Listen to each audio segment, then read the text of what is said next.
military is ready. Ranking member of the House Armed Services Committee, Adam Smith.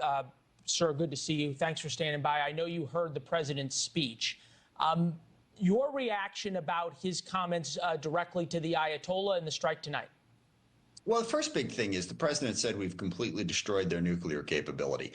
That is not in evidence at the moment. We don't know exactly what the results of these strikes were or what they have. So that's a key part of this. Have we really set back their nuclear program? Might this make them accelerate it now that they feel directly threatened?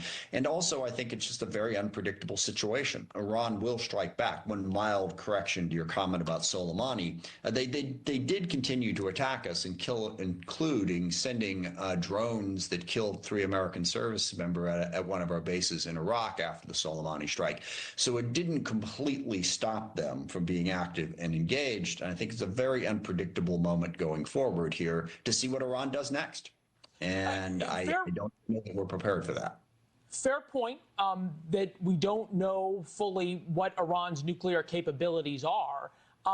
I think to that end, if you're saying they might race forward and we can all agree that Iran should not have a nuclear weapon, I think that I don't know any sane person who thinks allowing that even as a possibility is reasonable. Does that mean you would advocate for more aggressive strikes to ensure that any site that could possibly be used for nuclearization should be taken out in Iran? Well, I don't know that we have that capability. Really? And it's always been a matter of some debate whether or not we know enough about where their sites are that we're going to be able to destroy it. Look, I would advocate what President Trump was advocating for just a few days ago, which is to use the war between Israel and Iran as a pressure point to force Iran to the negotiating table. And I would use this strike in that way as well. But I think it's hard for me to imagine that Iran is not going to strike back somewhere. Right. And if we do have service members killed, then what do we do?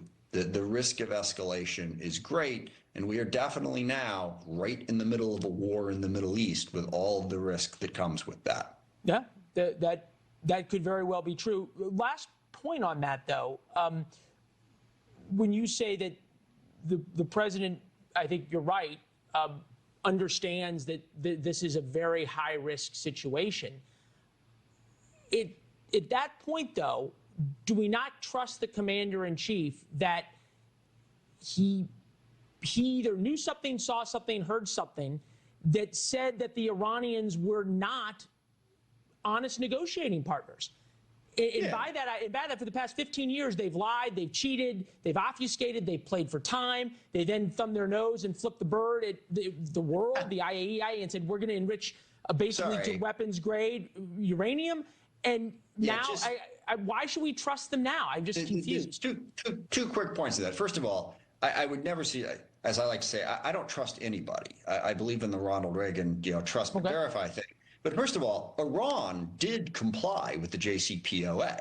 They were 100% in compliance with that. They were not enriching uranium. They were complying with that. And we walked away from that treaty. So it's not true that Iran has lied, cheated constantly. They complied with the JCPOA. You can argue about how strong that agreement was, but they didn't walk away from that. So first of all, there was an agreement that they did stick to, and we can get back to that point if we continue to work forward on it.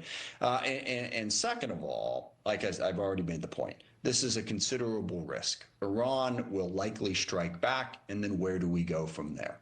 All right, fair enough.